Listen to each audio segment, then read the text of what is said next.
Hello everyone and welcome to today's webinar. I'm Sean Eubanks, host, Vice President of Business Development with STRAINWISE Consulting. Today's webinar is titled How to Write a Security and Surveillance Plan for a Dispensary. So let's get started. Okay, a couple of housekeeping notes. Questions are welcome.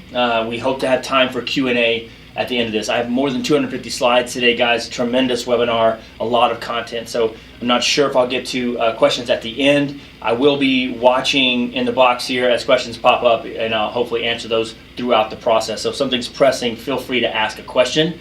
The webinar is not captioned, guys. Again, there are multiple ways to download copies. We get a lot of emails after these asking us how to get these. You can rewatch them anytime by returning to the link you originally signed up for. If not, just request a recording. You can also visit STRAINWISE Consulting Facebook page and YouTube for a recording of this webinar. Please submit requests for content you'd like to see from us in an email to me, subanks@strainwise.com. And if you'd like to sponsor these webinars, please contact me as well. We boost the numbers on Facebook Live. You can see the views on YouTube. Weekly commercials go out to our database of 10,000 more plus. We've had a tremendous response on these webinars. And so being a sponsor would get you a lot of exposure there. All right. So what are we going to accomplish today? So we're going to review an actual security and surveillance plan, and we're going to talk about how to write one for your cannabis license application. The second thing we're going to do is I'm going to give you a list of actual SOPs for your dispensary. Please note that we have an extensive standard operating procedures list, an employee training manual that's approximately 200 pages and 25,000 words. I cannot give all that to you today. I can't cover it all in an hour, but I'll give you as much as I can, and I want to thank you in advance for understanding that. All right, I'm your host, Sean Eubanks, Vice President of Business Development with STRAINWISE Consulting. I want to remind you guys that we have Blunt Business. It's our Cannabis Business podcast by STRAINWISE. Going really, really well. We're on iHeartRadio now, iTunes, Stitcher. You can download episodes there. Our sponsor, of course, for today's webinar is STRAINWISE Consulting. This content's brought to you free of charge, and that is through STRAINWISE Consulting. STRAINWISE's number one consulting product is Square One. It's how to start your business and how to get into this industry, and then there are options for long-term consulting contracts from that point forward. Why you would want to listen to STRAINWISE Consulting or anyone speaking? They are the most sought-after consulting company for applications and management contracts in the cannabis industry. Consulted on the very first recreational license in the world. In fact, consulted on 7 of the first 10. Nearly 100% success rate on the applications submitted, more than 200 applications submitted. We have 9 branded dispensaries throughout Colorado, and we're expanding throughout the country and in Puerto Rico. I can't tell you how many dispensaries we're opening in Puerto Rico. I won't say that, but very exciting, tremendous opportunity down there and then on the West Coast as well for us. So we're expanding as we speak. Of course, we have more than 100,000 square feet of cultivation space here, and we've consulted on nearly 1 million total across the country. We are, of course, among the top 5 marijuana companies in Colorado, and we were listed as one of the top 50 publicly traded marijuana companies in the space. We were a consultant of the very first vertically integrated Native American tribe selling cannabis in the United States. All right, guys, we're going to dive in here. The narrative for the typical application, you can see here on the screen, you've got diversity plan, operational timetable, employee qualifications, a lot of plans, a lot of narratives there, transportation plan, all these things. Today, as you can see on the screen that I've got highlighted, security and surveillance plan is a part of every single application for a license in any cannabis business you're getting into. Whether it's cultivation, you're going to grow, whether it's processing, or whether it's retail, or all three, testing, anything you need to do in the cannabis space right now, you must have a security and surveillance plan. Today's webinar is going to focus on a dispensary and what you need to use and what you need to input into your security plan. So, why write a security and surveillance plan? I mentioned a second ago, it is a required narrative for all applications, both state and local. It also helps ease pressure that politicians have from detractors of the program, right? Politicians, when the program comes online, starts as medicinal first, then goes recreational eventually a couple of years later. In the very beginning, and as it goes along, politicians really want this to go well. There's a lot at stake there with the community and making sure that you're successful. So it helps ease the pressure that they go through. It also outlines for the cannabis companies some of the information the SOPs contain and should be used as guidance for the security company you hire. All right? It is a reminder for you also and your partners and your employees that you are ambassadors of cannabis and the canna face of your community. Remember, if it's not secure, it's not compliant. Not compliant means you're out of business. Very straightforward. All right, so who's the target audience of a security and surveillance plan?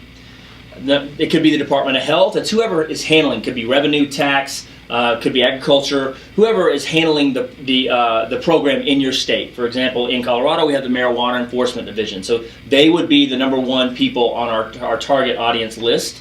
Second group of people would be city planners, right? Who's going to read that? Maybe you're doing an RFP, you're working directly with the city or county and bringing a cannabis business there, and they're going to be looking at this plan. They're going to be going over it with a fine-tooth comb. Also, the third target audience, is the security company you hire. They're going to have their own SOPs and their own understanding of what to do in this space, but you can show this plan as you write it for the application, or you have a consultant write it. It'll be a wonderful outline and guidelines for the security company you hire. Your target audience is also your employees, believe it or not. Your employees, you show them that you care about their safety, and it gives them important information about what to do in case of an emergency. And finally, who else benefits from a security and surveillance plan? Surprise, but your customers, right? Remember, the cannabis industry is like no other business in the world. All cash transactions are the norm, and your job as a dispensary owner is to mitigate the risk and provide safety as well as comfort to your employees and your clients. All right, full disclosure, we like Helix TCS. They are the security company that does our plans for us. They have been with us since the very beginning. We love this company. There are a lot of other companies in the industry, but I want to talk to you about Helix really quickly. Sergeant Grant is the COO there. He was a 26-year veteran of the Colorado Sheriff's Office, served on the 17 years in the SWAT team. The last 7 was as a team leader. Grant had led SWAT teams in some of the most significant tactical operations in the nation's history. He received 16 medals, including 5 medals of valor, and was the most decorated deputy sheriff in Jefferson County Sheriff's Office. Him and his SWAT team in 2002 were honored as Police Officer of the Year. So here's his contact information there, gwhitus@helixtcs.com. They are here in Colorado in Greenwood Village. Their address is there. If you need their contact information for Helix, if you want them to draft up a security plan like this, contact them directly. If you want us to work on it, we will likely be getting input from Grant and his staff. So tremendous company. Just want to let you know, full disclosure, we love them. We're using them. We believe in what they do. We think that other companies are good too, but I just wanted to give a shout out to Helix TCS. Other notable security companies, we have Blue Line, Canna Security America, CannaGuard Security, MPS International, Ranger America. Just a quick note here, just ask for their bios, find out who they are, what they're about. And then use this webinar here as a guide for what they should be doing, right? It helps strengthens their SOPs as well. Because ultimately, you're responsible, right? Whether the security company messes up, you're held responsible for that. All right, moving on here. Okay, so how to write a security and surveillance plan for a dispensary. This is an overview. The first thing we're going to talk about, these are basically headings here. The qualifications and experience of the proposed security personnel and company. That's the first thing we're going to talk about. Then we're going to talk about video surveillance provisions. Third, we're going to cover alarms, sensors, monitoring, and panic buttons. Fourth, we're going to talk about restricted access security measures. 5, we're going to talk about sale and inventory tracking. 6, we're going to talk about perimeter security. 7, we're going to talk about vehicle intrusion. 8, we're going to talk about when to contact law enforcement. 9, we're going to talk about employee safety training. And 10, we're going to talk about security personnel. And then we're going to talk about standard operating procedures. I'll go over a lot of those with you at the end. And then we're going to talk about requirements and equipment as well. So guys, again, 274 slides. I know it's a lot of information, but what I'm hoping that you'll get here is more than a brief overview. It's all laid out here for you to take this information and write your own security plan if you want to. It certainly will shine some light and show you kind of what we do and the work that goes into an actual security and surveillance plan. It's a lot of stuff, and you want to engage a consultant that's doing this full time, and they've done it in multiple states and they've had success with it. So very important here, and a lot of great information. All right, so the qualifications and experience of the proposed security personnel and company. The rapid growth of the legal cannabis industry has created strong demand for adaptive systems that assist growers, dispensary owners, and other cannabis-related firms in managing their complex operating environments. These cannabis businesses must manage changing and often conflicting county, state, and federal regulations, while satisfying customers and fending off competitors. In such an environment, failure to recognize or manage key risks can result in the loss of a license, destroying a business at the stroke of a pen. A lot of what I'm going over with you right now would be an actual security and surveillance plan. This is keyed and targeted for the regulators to read this, and it's just a good introduction as we go into this instead of just dropping bullet points in here. How you write this or how you have a consultant write this for you will depend really on what the program is calling for, how many words you can use, how many different narratives they're asking you, and the subplots that are inside that. So there's a lot that goes into it, but this is just a good general overview. I'd love for you to take some of this stuff and put it into your executive summary, if you will, of the security and surveillance plan. All right, this plan exists to safeguard clients against such risk. Our mission is to provide clients with the most powerful and cutting-edge integrating operating environments in the market, helping them to better manage and mitigate risk while they focus on their core business. In short, we are dedicated to making our clients more secure, competitive, and successful. We accomplish these goals through a unique combination of businesses, logistics, risk management, and investment skills delivered through a proprietary software suite and partnership platform.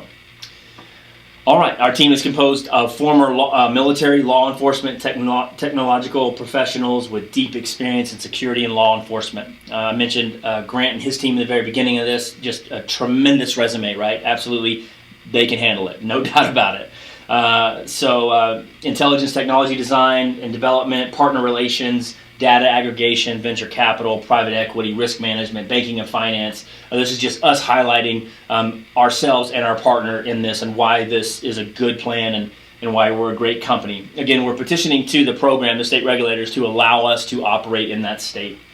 A combination that is truly unmatched in the legal cannabis industry, just highlighting our strengths and just putting it out there for them. All right, so video surveillance provisions overview is next. So lighting for supported video surveillance activities and act as a deterrent. The second part we're going to talk about under video surveillance provisions, we're going to talk about motion activated video surveillance recording system, storage of surveillance data, access to surveillance data, and then those are the four. We'll dive into those now. So first up is lighting for supporting video surveillance activities. Security lighting will be used as an effective form of deterrence. All entrances to the facility will be well lit to provide adequate lighting for all personnel and CCTV cameras. We will use widely distributed low density lighting because high density lighting can create blind spots for security cameras and personnel. Lighting will be installed in a manner that makes it difficult to tamper with, suspending lights from tall poles, and will be installed with a backup power supply so that security lights will stay on even if the power goes out. Very important. All right, next up is the motion activated video surveillance recording system. You'll want to have one of these. You'll want to address it in this way. A security alarm system will be installed providing 24-hour surveillance of the interior and exterior of the establishment with cameras having dual technology motion sensors. All recorded images will clearly and accurately display the time and date and will be at least 3 frames per second during alarm or motion-based recording. This is experience-based stuff. I could do a whole webinar on experiences that STRAINWISE has had in getting our dispensaries broken into or attempted robberies and things like that. This is all experience-based stuff, and you're gonna want to. It's very, very important that you don't go cheap on these cameras and the technology used, because you're at one time, if you have a dispensary, you will absolutely be in a situation where you're gonna need to identify someone. The system will have an uninterrupted power supply with a backup battery and backup generator. The cameras will sufficiently record all site and facility entrances and access points, all spaces accessible by the public, all secured areas of the facility with restricted access, all interior spaces and rooms where medical marijuana products are handled, processed, or distributed, cash storage areas and other areas necessary to protect the safety of the employees and the public. Now, I will tell you that we have, it's a lot of fun to do a dispensary layout. We do design and build out, and workflow, and we do a great job of that, and we have our dispensaries, and we've learned a lot from that experience. But one of the cool things is laying out the security plan on top of the floor plan and figuring out where these cameras shine and where they don't, looking for these blind spots. It's very important because you have blind spots are going to be problematic for both people outside trying to get in, burglaries and things like that, but also we don't want any blind spots inside, frankly, for employees. So that's important too. Remember, you're responsible for compliance. If one of your employees is doing something, it puts you at risk, right? If they're borrowing or taking from inventory, things like that. I don't know why I have a problem saying steal, but they're not borrowing, they're stealing. If they're stealing, then that's an issue that can put you at risk from a liability standpoint, from a compliance standpoint. So we want to make sure all that's covered. And I can tell you, we do layouts and like, oh, we missed that spot, and that could be just a 3-foot area where you could lose a lot of product that way. So very important. All right, so video surveillance provisions, motion activated video surveillance recording system. A security alarm system will be installed, providing 24-hour surveillance of the interior, exterior establishment with cameras having dual technology motion sensors. We talked about that. All recorded images will be clearly and accurately displayed, the time, date, and will be at least 3 frames per second during alarm or motion-based recording, okay? So you want to have multiple settings here and understand the technology that's being used and when it needs to be slowed down and when it doesn't. The system will have an uninterrupted power supply with a backup battery and backup generator. Very important. All right, the cameras will sufficiently record all site and facility entrances and access points, all spaces accessible by the public, all secure areas, facility restricted access, interior spaces and rooms. Cash storage areas will also be looked at as well. Storage, package, all those things. All right, so all cameras will be, okay, here we go. The security alarm system with motion sensors will contain an NVR capable of storing images for a minimum of 40 days. This is for us, guys, but this you need to look at the regulations, what the draft calls for, because if it needs to be more than 40 days, you'll need to address that, okay? So very important, and that varies state to state and municipality to municipality as well. The system will be fully integrated into a single platform which will manage both the access control and the surveillance equipment. All right, no questions so far. Hope everyone is having a good time. All right, all cameras will be monitored locally, recorded on a 24/7 schedule, and stored at the permitted processor site for a period of 30 days and stored an additional 30 days off-site. Video recordings will be archived in a format that ensures authentication of the recording. Exported video shall also have the ability to be saved in an industry standard format playable on a standard computer system. Basic stuff here, guys. All right, furthermore, going into that, got that covered. Okay. All right, any authorized personnel accessing the lockbox are required to log activity when accessing the security system for any reason. So you have a list of identity for each person with an access to the room. That'll be kept on hand in the surveillance room at all times. Footage secured with limited access keys. Only authorized staff, like a director, security guards, key personnel, will have access to the security room or system. If this is the first time you're hearing the word security room, know that you need to have one. Any authorized personnel accessing the lockbox are required to log activity. Access to the NVR will be password protected and restricted depending on login credentials. Law enforcement will have unrestricted access to the stored video records and may make copies thereof during normal business hours without a warrant. Very important. This isn't an issue for us. We're compliant intensive here in Colorado.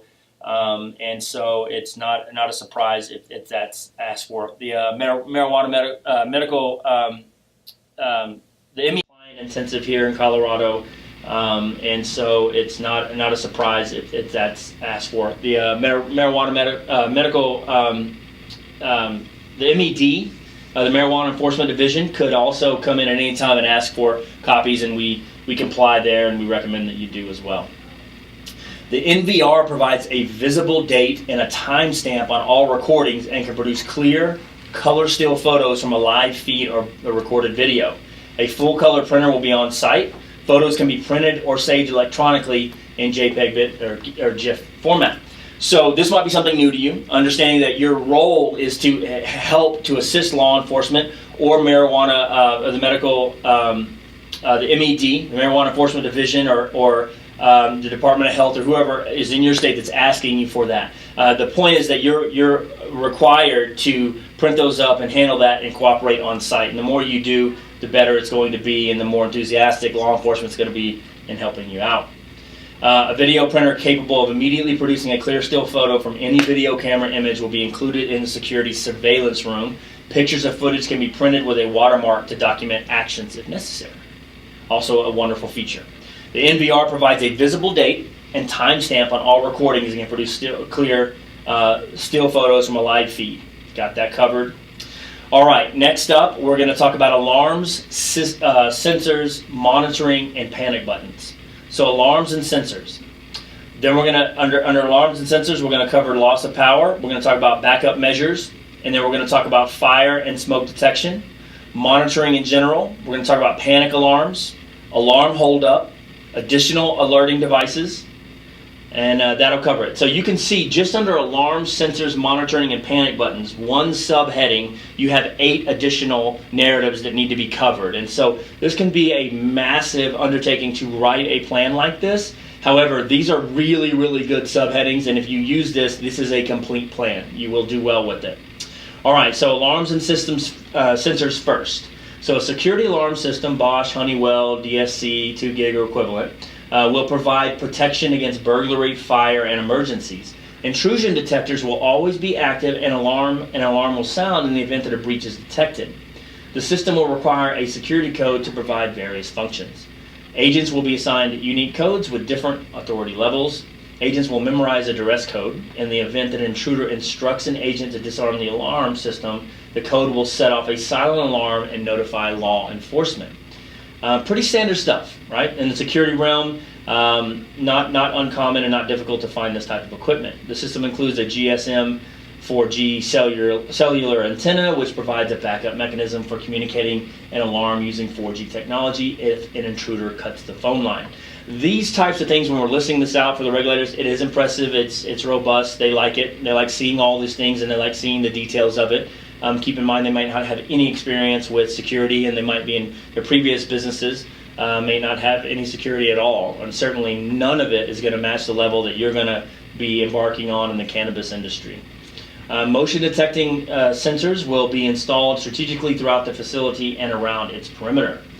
Sensors will be placed at all exterior doors and windows. The system sensing devices will be assigned to various zones or specific areas of protection. When an alarm system is triggered, the keypad sounds and displays the zone or zones causing the alarm. For most alarms, the external annunciator will also sound. All external and internal restricted area doors will be equipped with sirens and strobes. So if you've toured some of our dispensaries, you'll see that we have very clear marked doors, right? So we do it in a way that is on brand and isn't just completely just, hey, this is a door type of thing. You can see we have a pretty creative way of doing it, but you can clearly see that, hey, this is a restroom or this is authorized personnel only. So marking those doors is very important. You don't have anybody accidentally walking in or walking towards a door that they shouldn't. And if you've been in a dispensary, you know there are places you can go, places you can't go, and specific areas and flow of traffic that keeps everyone safe and keeps everyone comfortable. So very important there. For most alarms, all external and internal restricted area doors must be equipped with sirens and strobes. Standard stuff. The system will notify law enforcement, of course. Access points. The system will monitor all entry points, windows, rooms with exterior walls and windows and walls, roof hatches, and skylights. One of the big surprises when people look at getting a dispensary is they want all these big windows and this gorgeous storefront and all these things.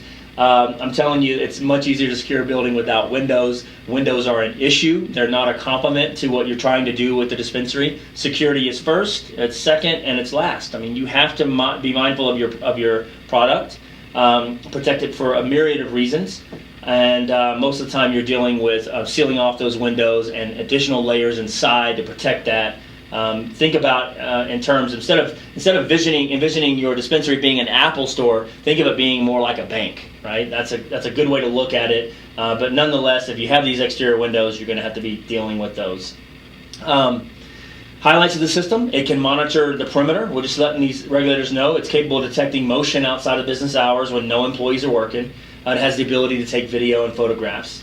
Duress code is a really cool feature to silently notify the command center and law enforcement when the alarm is being turned off under duress. Very important, because we'll talk about employees and how they should handle things and how to react. There are ways for them to participate and to, for lack of a better word, resist without resisting. And one of these passive ways to do this is to notify the command center by turning off the alarm. And it appears that you're cooperating, but you've just sent a signal to law enforcement and some help might be on the way.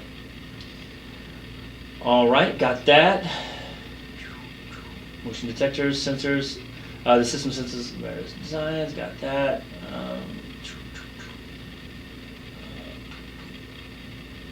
And that covers that. We talked about the highlights there. Okay, next up under alarms, sensors, monitoring, and panic buttons, we have a loss of power. We're going to address that now. So the alarm system will be capable of detecting loss of using an uninterrupted power supply and a smart device that can provide backup power in case of a power outage. A lot of technology out there that's notifying you guys. It'll notify you, go right to your phone. You'll know exactly what's happening with your dispensary. Well worth it. The smart device is capable of detecting power loss and providing notifications via email or text. Security company, monitoring company, everybody gets the alert. The smart device can also provide notifications should the power source be tampered with, which is important. All right, next up under alarms, sensors, monitoring, and panic buttons, we're going to talk about backup measures. A secondary alarm system will be deployed for key interior restricted areas within the facility, including the security room. A security room door will be equipped with dual authentication access, key card, PIN, and or biometric locks to prevent unauthorized access. In addition, the door access will be tied to an alarm to notify the staff and secondary alarm company of a breach. All right, next up under alarms, sensors, monitoring, and panic buttons, we have fire and smoke. So a security alarm system will provide protection against burglary, fire, and emergencies. Smoke detectors and heat sensors will be installed and integrated into the security system and will be monitored by a Tier 1 commercial alarm monitoring company. This is very important during the construction process to figure out what's going on with this building. Are there smoke detectors? Are they in compliance with what you're trying to do with the cannabis space? Most of the time, it's safe to say they're not. You'll want to add additional detectors, heat sensors, things like that. So this is one of the things that can be costly when upgrading the building and when you're negotiating your tenant allowance with your landlord or you're negotiating the purchase. Those things might be helpful to you. Unless you're in California and you're just going to pay full price. It doesn't matter. All right, so alarms, sensors, monitoring, and panic buttons. All right, next up is monitoring. So the alarm system will be monitored 24/7, 365 by a Tier 1 commercial alarm monitoring company. We're just spelling this out for the regulators in this instance. In the event of an alarm, the monitoring company will notify STRAINWISE's key contacts in law enforcement. The alarm system will be tied to the security cameras, which will have the ability to send a short video clip to the monitoring company. Very cool feature. This allows for a video verified alarm response to law enforcement, which helps to lower incidents of false alarms and in turn lowers emergency response time by an average of 60%. One of the things that certain municipalities are looking for is how they're going to enforce this new security requirements, right? These potential false alarms and things like that. A lot of times it means a larger police force. Hiring more and all that. So we put this in here to placate the regulators, let them know, hey, look, we understand this. We're going to be mindful of it. There aren't going to be constant false alarms. That's not something we're looking to wear out the local police force by doing it. And here's the system in place that we have that can going to prevent that. The highlights of it, of course, is 24/7 off-site monitoring, displays accurate time and dates of video data. Very important. It doesn't darken the image in a significant way as well. All right, so under alarm, sensors, monitoring, and panic buttons, now we're going to go to number 6, which is panic alarms. The facility will be equipped with static, hardwired panic devices throughout the facility. Very good thing. We'll touch on that a little bit later maybe, but just picture yourself as your typical under-the-counter notification that you would see in a bank. The devices we placed to give staff time to safely activate a panic alarm in the event of emergency. Staff needs to move around in a cooperative way. They need to be doing what they're told by the people that have broken in and are in charge right now. So there needs to be these places strategically in places that are easy to get to, and that the employee's not panicking to try to do something that doesn't appear to be a normal movement to reach over and trip these alarms. They also need to be protected so that they're not tripped constantly. That has happened in the past, and so you want to make sure that they're not accidentally tripping these as well. So nice little balance there, but it absolutely can be done. The panic buttons are tied in the alarm system with a direct notification to the monitoring company and, of course, law enforcement. The panic alarms will be programmed to send a silent duress signal, different than a standard alarm signal, to identify that the facility and or staff are under duress and there is an immediate threat. Important distinction here. All right, so under alarm sensors, monitoring, and panic buttons, seventh thing here is alarm holdup. There will be alarms known as alarms holdup to issue a silent safety alert generated by manual activation so that the command center can apperceive a robbery in progress. For those of you who know what the word apperceive means, good for you. I had to look it up. Additional alerting devices. There will be one mechanical or electronic system that can be programmed to send a pre-recorded voice message under activation by telephone line, radio frequency, or any other communication system directly to the law enforcement or emergency services. There will also be one system failure notification that is sent to the command center via audio message, text, visual, or audio visual to warn of a system monitoring failure within 5 minutes of a failure to deliver monitoring failure via phone, text messages, or email. All right, next up is restricted access security measures. Number one, security measures with consideration to construction, so we'll take into account. The entrances, first off. The proposed facility will have 2 entrances, one in the front and one located on the side of the facility. See the attached floor plan. So it's at this point in the application that you're writing that you're going to talk to them about what's specifically going on with that building. We see a lot of there's kind of a rush for, well, in California in general, there's a shortage of available properties in the different municipalities that we're working in. One of the common things that comes up for some reason is it's like an old like a Jiffy Lube, that type of stuff. Kind of cool, can be converted into a coffee shop and a cool dispensary for sure. I can see that, but the challenge there is you've got additional entrances, right? If you've got these big bay doors that are opening. So I'm hoping that you take away from this, not in a paranoid way, but you start to look at your marijuana business from a security standpoint of how's this going to be secured and what's going to happen, not if, but when we have an incident here. And so very important. So at this point, don't take this verbatim. You would just attach your floor plan. If you have multiple entrances, you would obviously list that you have multiple entrances. Most important thing to take away from this slide is to just make sure that you're addressing it. The following areas will be completed separate from the rest of the facility and each other. You'll have a limited access area management. This is where qualified patient records, inventory controls and records, and the safe with money will be under strict security. I'll tell you this.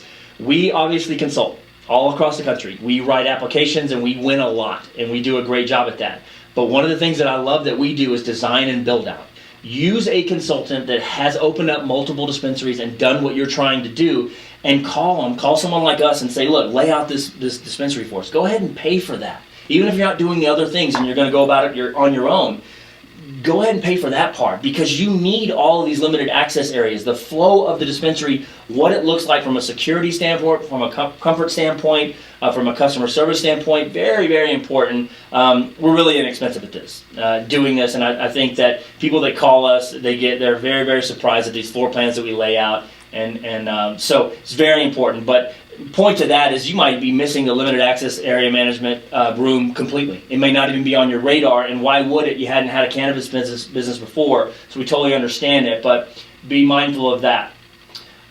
There's also a limited access storage area. You'll need that. This is where inventory is obviously stored separately from the sales area. Most people get this, or they'll find a way to make a makeshift area, but understand that storage facility needs to be absolutely secure. You're vulnerable there. And customers and friends of bud tenders and people that are in the in the dark side of the market understand this. They know where it's at. It's basically like in a vault in a bank. All right, restricted access sales areas. This is where the actual sale of marijuana and marijuana-related products will take place. So that needs its own separate layout there, and you'll want to be mindful of that. Another part is going to be the waiting room. This is where qualified patients or their authorized companions will enter the building and wait to be served. This can be two-part. It can serve, the waiting room can be the man trap. That's very rare if you have limited space. For those of you familiar with 280E and the inability to write off the rental expense, that has a lot of pressure on marijuana entrepreneurs to have a smaller dispensary. So if you have something 500, 600, 700 square feet, you can have dual purpose. It can serve as a man trap and it can serve as a waiting room. In a perfect world, of course, you're going to be able to separate those two and have your multiple layers of security, and most importantly, have your flow into the dispensary a lot more pleasant for everyone. Nonetheless, you want to address the waiting room. Next up, you want to talk about the cargo area. This area will be completely closed to the public. The secure rooms will have a single point of entry with a commercial-grade bank vault style door. They're expensive, by the way. You want to make sure that you're in. When we're laying out this, and we're talking about $25,000, $30,000 for tenant allowance to just finish out a commercial space for a small dispensary, that's assuming that there's a lot of there. We got some efficiencies there, and we've got some security measures in place. It can be very, very expensive for these doors, and you don't have a choice. You absolutely have to have them. They will appear nondescript to temporary staff and vendors and visitors, things like that. They need to be strategically placed within the interior of the facility, and you can make these look very, very, very nice, and not necessarily like an eyesore, if you will. All right, the room will be locked at all times, and there will not be any windows allowing anyone to see what's in the room from anywhere in the facility. All right, next up, restricted access security measures. Number 2, we're going to talk about markings. All entrances and exits to a restricted area access will be clearly marked with a sign 12 inches by 12 inches and 1-inch letter stating no entry restricted area. We do a great job of this. We've actually, if you saw the first picture on this where I showed the inside of one of our dispensaries, you can see it says no entry restricted access, but it's done in a really, really cool way that's artistic. It doesn't have to be this big red stop sign looking thing. So be creative there, have your designers do that, look into that. But the point is that you're going to be identifying multiple doors throughout your dispensary and do it in a creative way. Third is proper access. So the security room door will require records be stored will be equipped with a door access systems and or commercial security locks. Access restricted based on role and function allows the business to give or deny access based on an employee's role. Very cool stuff. All right, next up, we're going to talk about sale and inventory tracking. We are about halfway through, guys, and still no questions. That is either awesome or not good. I don't know yet, but I hope it's been informative so far. Rolling along. So sale and inventory tracking.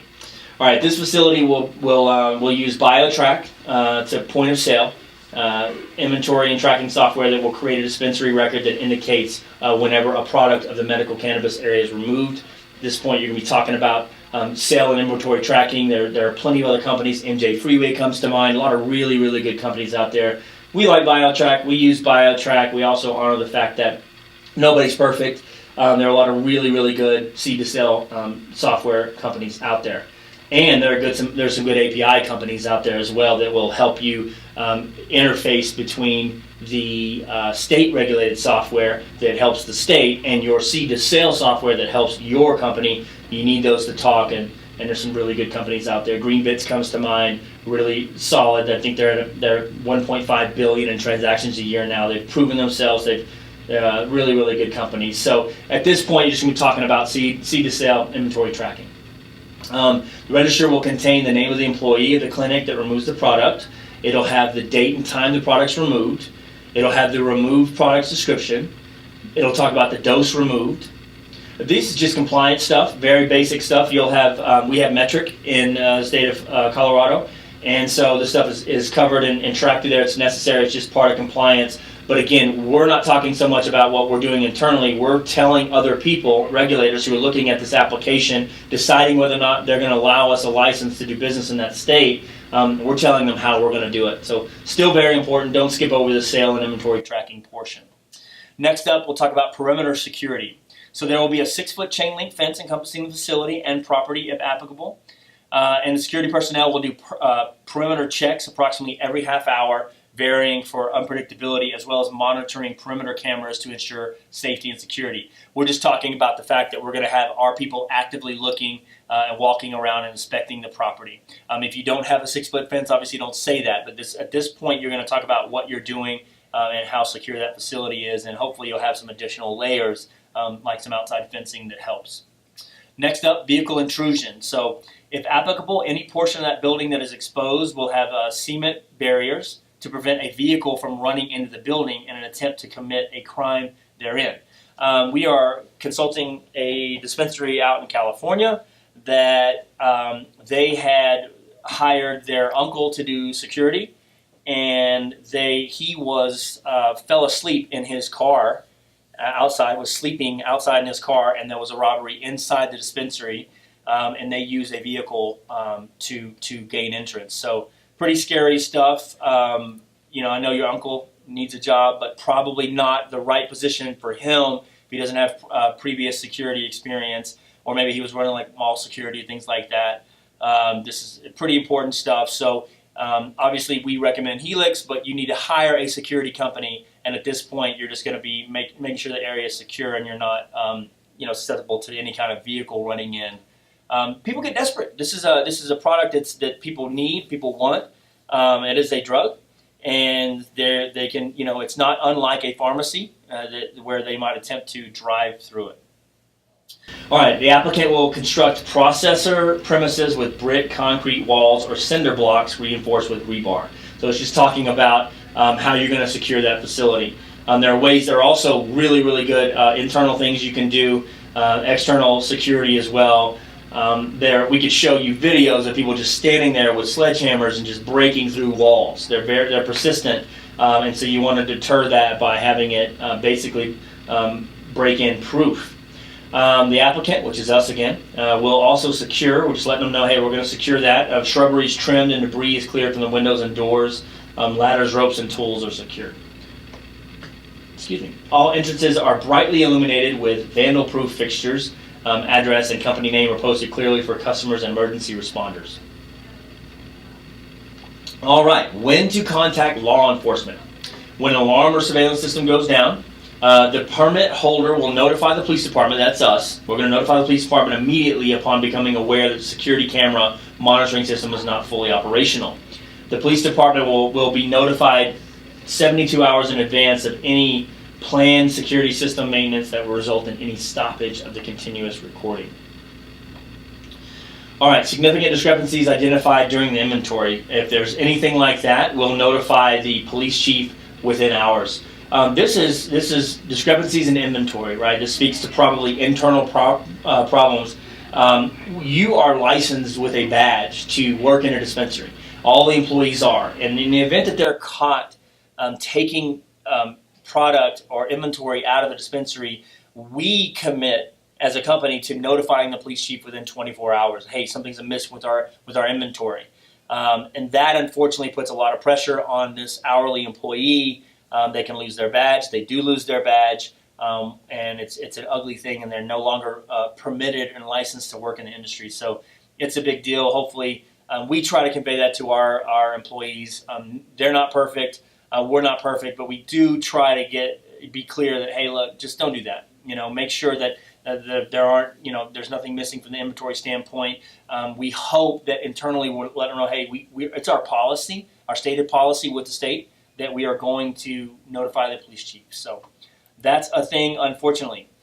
Diversion, theft, loss, or any criminal activity involving the facility or its operations or any agent, officer, or employee of the business.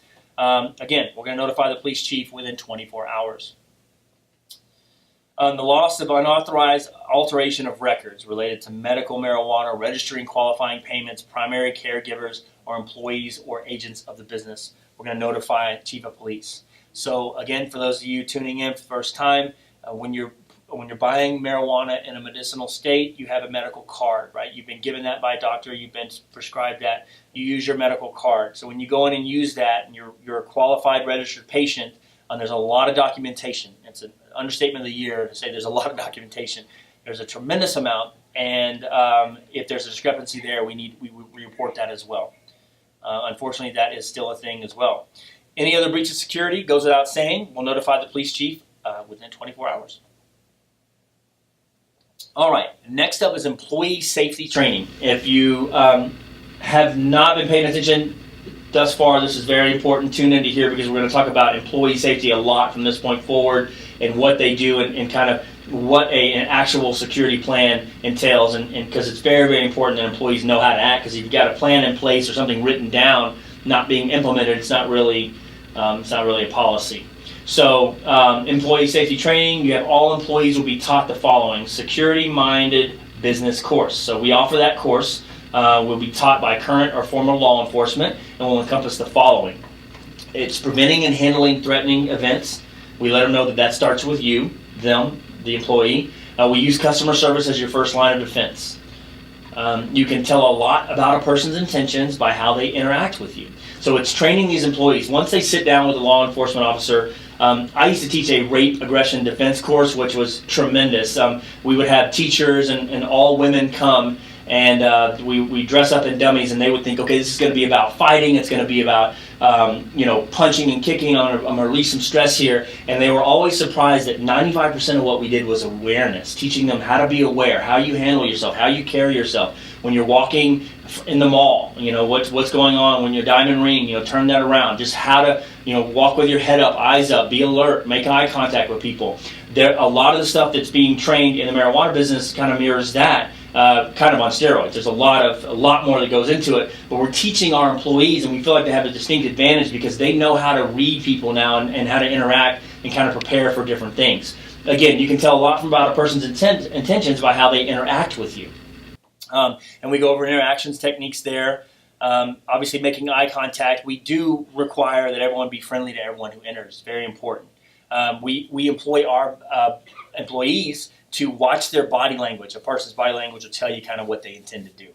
So once they get, this is great education for dealing with people anyway, increasing your emotional intelligence level. It's very, very good to understand body language and also be aware of your own body language. So this is a very, very good course that we do. All right, so then we ask them to look at their hands. Are they clenching their fist? Do they have something in their hand, or are they hiding their hands in their pockets, right? Total awareness here. All right, so next up, employee safety training. We talk about details to remember here for them. We want to, remember about someone who might have caused an offense or might be a problem here. The details we ask them to remember: look at their hair color, eye color, tattoos or scars. Did they have an accent or speak another language? How many people were there? What kind of clothing were they wearing, right? Name association. If you're first meeting someone for the first time and you say, hey, I'm Sarah, like, hey, great, I'm Sean. If you have a hard time remembering their name, you might say Sarah, blue shoes, right? Or, Sarah, blonde hair, or whatever. You're doing a color association with their name. It's a little bit more. In this case, you might say, hey, Sarah, neck tattoo, right? Or, scars or different things like that. So if they have an accent, they speak another language, those are good ways to identify if you need to go further into the identification there. Direction of travel and vehicle description if in the event of a robbery that happens, what kind of clothes they were wearing, very important. All right, so this is employee safety training. We start talking about now what happens after a robbery has occurred. We're going to lock the store is the first thing. You're going to keep everyone inside and call 911. And then you're going to give a witness pen and paper to write down any statements for the police. So when you lock the store and there's a robbery that happens, you have customers there, and they are frightened. They are elevated. They're just agitated, to say the very least. Very scared. This is a traumatic event without a doubt. Any robbery, but in the situation here. But the employee will always be instructed to lock the store. That is an inconvenience for customers. We totally understand that. But we're at this point trying to get a lot of data from them. And we teach them, coach them on how to do this in a very respectful, passive way, because it's just a bad situation for everyone involved, but it's necessary. All right, going into even more elevated situations here. Invasion or a hostage situation does happen. If you hear or see a hostage situation, you immediately remove yourself from any danger. You notify security and you call 911. Be prepared to give security and the police the following information: location and room location of incident, number of possible hostage takers, physical description and names of hostage takers, if possible, number of possible hostages. Right. So that's a thing. Unfortunately, in this business, you want to give that information. You also want to list any weapons that the hostage takers may have. So for us, for our employees, we have this in a training manual. They're coached, they're taught on it. But again, we're listing this as a brief overview for the regulators who are going to be reading this application. We want to convey to the regulators, listen, we understand that this isn't a great topic to talk about, but in the event of an invasion, a hostage situation, we have prepared our employees, and here's what they're going to do. I'm saying that because if you're looking at the screen and you see these 15 things, that's fine, but trust me, this is a lot of pages and a lot more information that I'm able to kind of give you right now. And then, of course, you'll mention your name, location, phone number. All those things are just typical things that you're going to be required to give. You also, in the situation that you are taken hostage, you want to remain calm, obviously, be polite, and cooperate with your captors. Do not attempt to escape unless there is an extremely good chance of survival. It's safer to be submissive and obey your captors. Speak normally. Do not complain. Don't be like, man, this is the worst day ever to be taken hostage, right? Don't say that. Avoid being belligerent and comply with all orders and instructions. Do not draw attention to yourself with sudden body movements like statements or comments or hostile looks. Observe your captors and try to memorize their physical traits, voice patterns, clothing, or other details that can help provide a description later. Case in point here, the most important thing for our employees during a situation like this that it arises is their safety and them getting out. That's number one. Our customers, everybody being safe first. This isn't about, we're not asking you to be the hero here. Don't do that. Don't argue, with them at all. Be calm. Try to reach out and establish a relationship with them. With your captors, kind of get to know them. Be like, hey, do you like baseball? I like baseball, right? Whatever the cap, or football, whatever your sport is, or hey, obviously everybody in there likes weed, so talk about that, But we want to avoid getting into political or ideological discussions with your captors. That goes without saying. Politics are no good. Don't talk about who they voted for. Probably a bad idea. Making light of this, having fun with it, but also, this is just typical stuff. The cool thing about this is you're probably not going to ever go through training like this in another industry outside of like a bank or one of those security firms there. All right, we covered that. And if you're forced to present terrorist demands to authorities, either in writing or on tape, state clearly that the demands are from your captors. That is common sense to me, but it might not be to others. So you would just hand it off and say, look, terrorist Dave here, he wants this. I'm not saying I want this. I'm good with whatever. I just want to get out of here. Avoid making a plea on your own behalf, that kind of stuff. All right, try to stay low to the ground or behind cover from windows or doors if possible. We coach this. This is very important. There's law enforcement outside at this point in a hostage situation. You've all seen it, how this thing usually plays out, and so you want to avoid and get cover if you can. All right, next up, that rescue situation now becomes the hostage situation now becomes a rescue situation. From here, we have do not run, drop to the floor and remain still. If that is not possible, cross your arms, bow your head, and stand still. Rescue situation means law enforcement's rushing in, and they're trying to determine, among other things, they're highly trained, tremendous, incredible individuals. Among the things they're trying to figure out is, are you a threat, right? And so if you're running and doing things like that, that can cause confusion and result in some things that are probably going to be unpleasant for you. Make no sudden moves that a tense rescuer may interpret as hostile or threatening. Wait for instructions and obey all instructions you are given. Do not be upset, resist, or argue if a rescuer isn't sure whether you're a terrorist or hostage. Now is not the time to be real sensitive, right? Be worried about being profiled or whatever. Treat this situation kind of like you're walking through security at an airport and there's a trip or someone is being asked to, there's a substance being found. This is a different level, right? This isn't just an exploratory area. You are in a hostage situation, so don't be offended by anything. If you're handcuffed and searched, do not resist. Obviously, that's not good. And you just want to wait for confusion to clear. All right, you will be taken to a safe area where proper identification and status will be determined. Fortunately, I think less than 1% of the population gets involved in a hostage or rescue situation, so that's a good thing. All right, burglary. We'll talk about that now. So a burglary usually occurs after business hours, which is great because you're not there.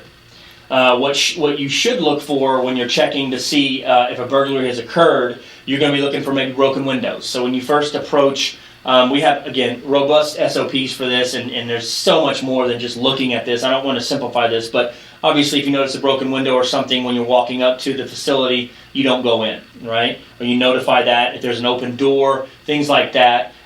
Doors to dispensaries aren't left open accidentally. I can assure you that. The door may be locked, or maybe closed, but the lock's been broken. That's a big deal. Most of the time, in fact, 100% of the time, when there's this sort of vandalism taking place outside the dispensary at night and potential burglaries happening, there's all kinds of alarms going off. There's systems in place like we've just outlined.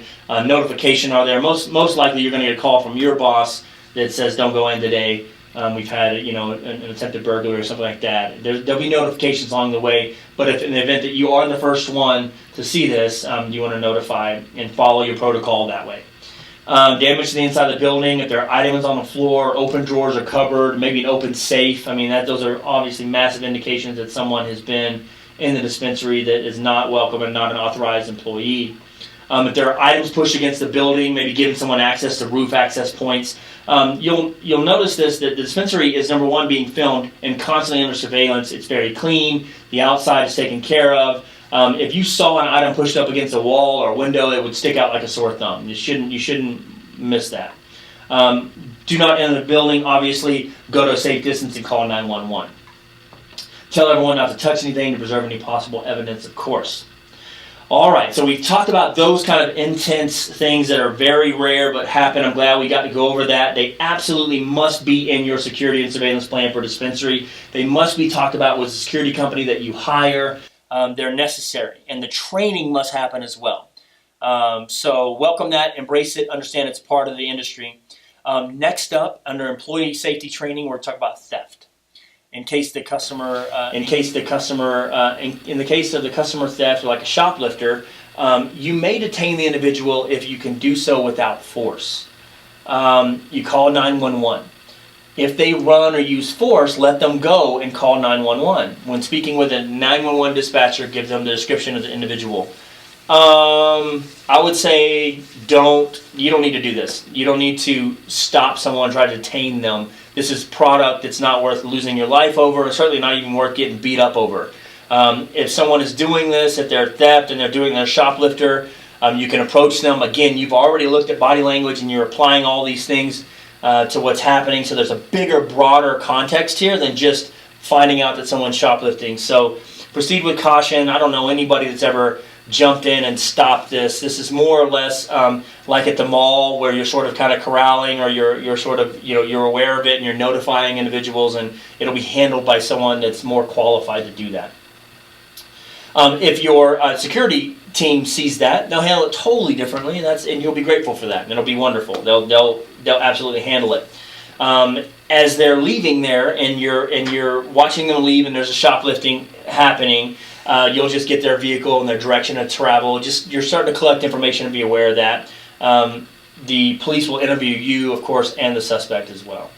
The police will ask for video footage. We talked about that earlier. You have that at the ready for compliance reasons, and the police will be grateful that you can turn that over to them quickly and efficiently. All right. Now, theft. What to do if an employee is suspected of theft? You can either handle the situation internally by verbal counsel, written reprimand, or termination. We have a strict termination policy at STRAINWISE. We've developed that over the years. We've tried to do things one way and tried to be understanding. we found that having zero tolerance for theft is really the only way to go. It really is. It'll save you a lot of headaches. It'll be a clear-cut thing. There's no confusion to your employees. Maybe I can get away with this in a different way, or maybe it will be okay, or I'm a superstar, and maybe I can offset that. Zero tolerance is the way to go. It's the best way to approach it. You can also call the police. We do that as well. In the event that there is theft suspected, we do notify the police. Unfortunately for the employee, not only do they face criminal charges, they lose their license and their ability to operate in the industry, which is frustrating to us because we love our employees. We also honor the fact that some of them are taking this as their first job, and we want that to be a good experience for them. Although they're to be held accountable for their own actions. You may detain the individual again if you do so without force. Again, this is employee to employee, not worth it. You have that option if you want to do it, but most situations you're not going to do that.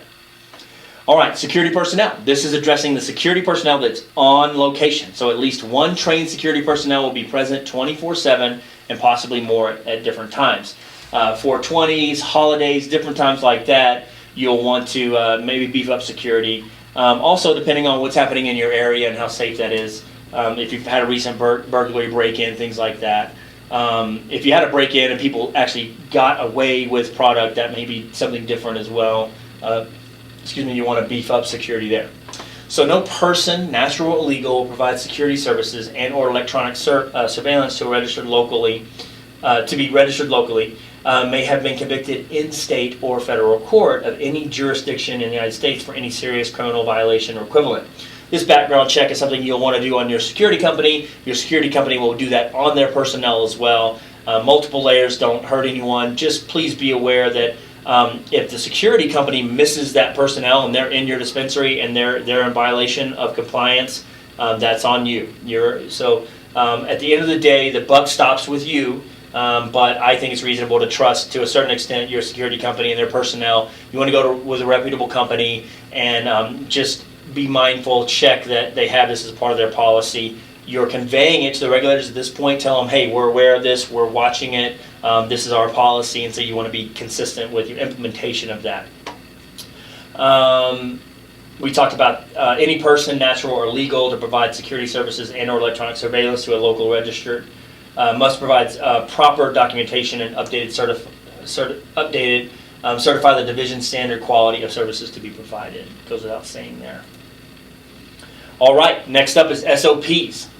So this is a rough outline of the procedures that will be practiced. The procedures outlined here will evolve as the facility is built out to optimize security, safety, and compliance. In a typical application that we will submit, there are almost 200 of these. It is around 25,000 words. It's a lot of information. Sometimes we're restricted. We do take this very seriously. SOPs are something that all regulators can understand. They understand those are in every industry. It's speaking their language, and it needs to be robust. If you're skipping on this, it's safe to say that the regulators can make the assumption that you're not going to do certain things, or you've omitted them on purpose to kind of operate in that gray area. So very, very important that you clearly define SOPs, that you have someone develop them for you, and that you're implementing them on a daily basis. All right, so the SOPs will also include security measures outlined elsewhere in the security plan. They've been omitted below to kind of reduce the redundancy, okay? I'm going to tell you really quickly, if you need more of these, contact STRAINWISE Consulting for a full suite of security and surveillance SOPs. If you currently own and operate a dispensary, you're either quasi-doing that, do it now. Spend the money, get those developed.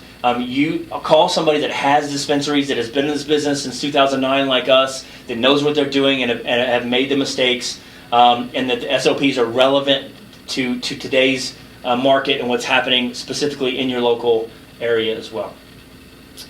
All right, so we have a check-in policy. First off, so guards will check in via When I Work and Time Work apps, which is a mobile app upon arrival at the post. If for any reason you cannot make it to work, you call in as soon as you know this case. This is the case. We do a post summary next. So this facility is a medical marijuana dispensary in an area of higher than normal crime rates. So we're addressing specifically this summary for the regulators. We're going to talk to them about what's included, our standard operating procedures, and why that's relevant. And so this can vary a little bit with your submission to the state. Obviously, if you're not in a high crime area and you state that you are, not very smart. All transactions are cash sales, and the product is very liquid, thus making this post extremely vulnerable to robbery attempts. On the post being the dispensary, the security operator will be armed and alert at all times, including before and after shifts. Attention to detail and the show of force is extremely important in preventing possible robbery attempts before they happen.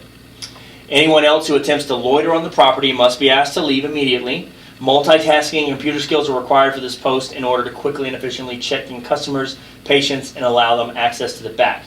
I will say this. There is a balance between a big, burly, strong guy who's checking in your customers and taking cards and his appearance.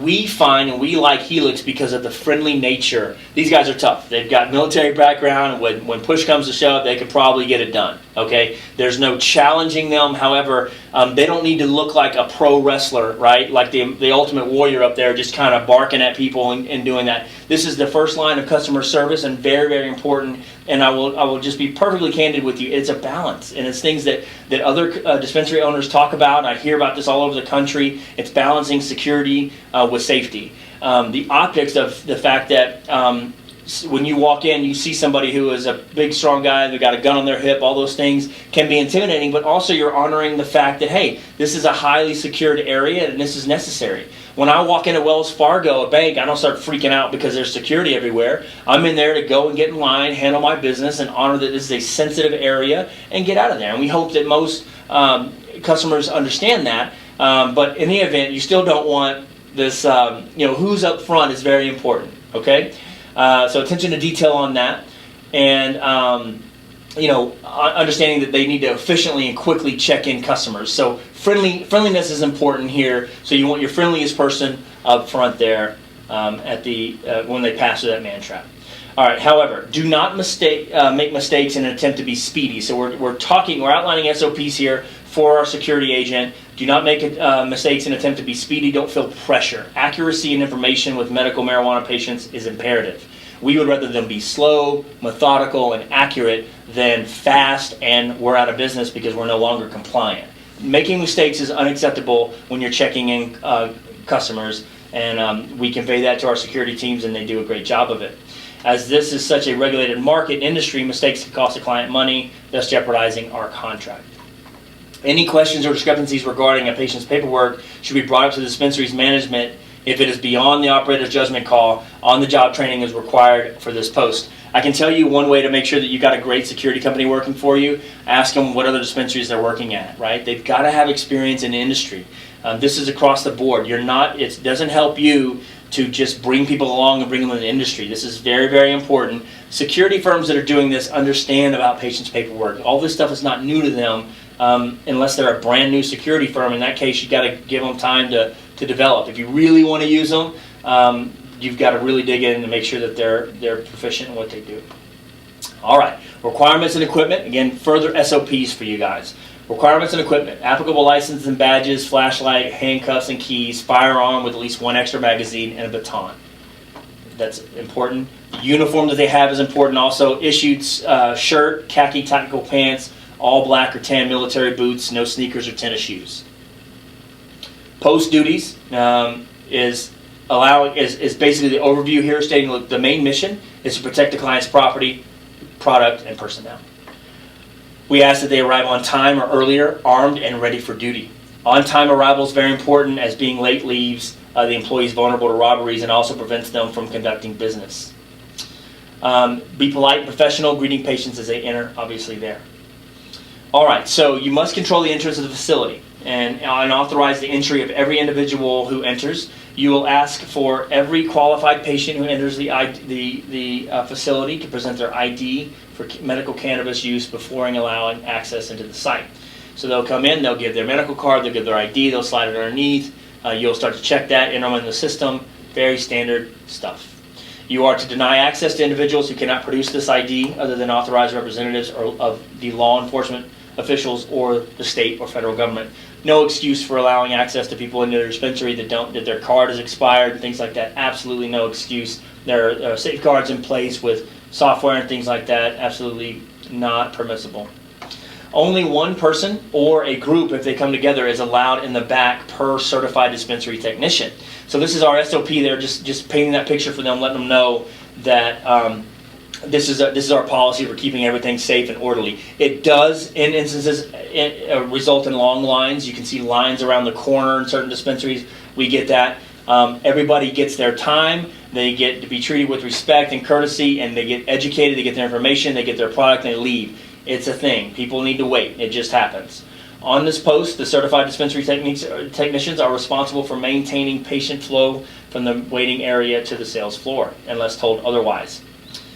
All right, following up, other examples of SOPs, guys. We stop all solicitors at the front desk. There are at least a few times a week when someone will be in to try and sell dispensary management some kind of product or service, right? So we say that, look, STRAINWISE is not interested in meeting with these people, however persistent they are. Take whatever information they have to offer and advise that you will pass it along to the appropriate STRAINWISE personnel, and if they're interested, they'll get back to them. So do not give out names or numbers of any dispensary personnel. These are SOPs for our security firm that they agree to, that they know of, but again, we're also letting the regulators know this is how we do business. Again, if they're interested, they'll contact the person in question, director of sales, whatever. You'll refer them to corporate at that point. We don't want interactions and sales calls taking place at the dispensary. A lot of these are sales guys. They're very persistent. They're going to come knocking and things like that. They'll be taught how to interact in the industry, just like with other companies, but if in the event that they're doing this, they're probably new to the industry and they're looking to knock on doors, we ask our security firm to be mindful of the fact that how they address everyone in a respectful, courteous manner is very important. They are engaged in customer service, like it or not. They're absolutely there to secure the facility and to help us in the event that something bad happens. But they're also customer service where we don't want them dressing down a salesperson that's just knocking on the door while other customers are waiting. So just their bedside manner, how they act is very important here. Again, we just reiterate, we put this in writing, do not come off as hostile security guard unless the situation warrants such behavior. Customer service is as much a part of this post as security. Good mannerisms lead to return customers, of course, which leads to more business for the client in turn. Conduct a perimeter sweep approximately every half hour. Make sure your presence is known, as your presence is the best deterrent against crimes. Very important. Assist the dispensary employees as much as possible. This post is not strenuous by any means. It's an advice. You're basically a security guard until things get serious, and then you turn into a measure for defending the dispensary, if you will. If they are doing anything that you can help with, then help, i.e. cleaning, changing the water, maintenance, closing duties. Although this is not our priority, it's good work ethic. Keep the front desk clean, however, it's your responsibility. Operators are expected to answer the phones. When answering the phone, we talk about how to do this. Do not allow people that you don't recognize to access the back room with any kind of backpack or container that they could use to conceal a weapon or steal and stash product in. All right, furthermore, SOPs, security and surveillance continued. Always escort dispensary personnel to their vehicles after doing a thorough sweep of the property, and do not, under any circumstances, leave while dispensary personnel are still present. Very straightforward. Security personnel is the last line of defense. This is why you have to hire a security company, not your uncle, to do security. Additional information here. Be precise with all information that you enter into the computer. Names, dates, and numbers are extremely important to have entered correctly, as mistakes could lead to legal ramifications for the client. Great way to terminate a contract from a security standpoint. They'll tell you, these security firms will tell you this. They are in the customer service business. They don't want to make mistakes. They don't do that on purpose. Have SOPs in place like this to address that. You may use your phone. You may only use your phone on this post in times of family emergencies or for work-related communication. Very cool. If they're staring at their phone the whole time, they might miss these subtleties that happen when someone walks in. Awareness. They might look disarmed. They may not look very alert, and that could give somebody who may or may not be on the fence of doing something, acting up in a dispensary. It might give them that little bit more confidence because the security guard's not paying attention. So you may order food from restaurants as long as they deliver. Kind of funny, right? You think, why would you address food and things like that in SOPs? Very important. SOPs give freedom to everybody involved. It removes the personalities from what needs to happen. You're not just telling a security guard what to do. You're just like, look, this is the agreement. This is our agreement from your company. This is agreement from ours. Here's our standard operating procedures we've turned into the state. This is what our implementation is. Follow along with that. So things like that, ordering food from restaurants as they deliver, you will not leave the post for any reason, even if the dispensary staff says it's okay. It's not. Wonderful to have a company like Helix to have this internal policy. Wonderful for us to share it, adopt it, and our employees to agree to it as well. If you observe an incident off property that warrants an emergency, call the police if absolutely necessary. And then be prepared for anything at any given moment. Any person that walks to that door could have a weapon concealed and attempt to rob or harm you or dispensary personnel. Have a plan and know what action you're going to take if the situation arises. No product is worth your life, but there's no guarantee that your surrender will spare it either. All right, so we will go into, we are actually at an hour here. I will do this. I'll leave my contact information here. We've talked about a lot of different things on this webinar. We've talked about security and surveillance. This is if you're looking to have somebody write an application for you, contact me. If you have questions about it, if you want me to review your SOPs, I'll do that. I'll give anybody on this webinar a 30-minute free consultation. You're welcome to connect with me on LinkedIn. We so appreciate you guys being here. And thank you so much, and we will see you all next week.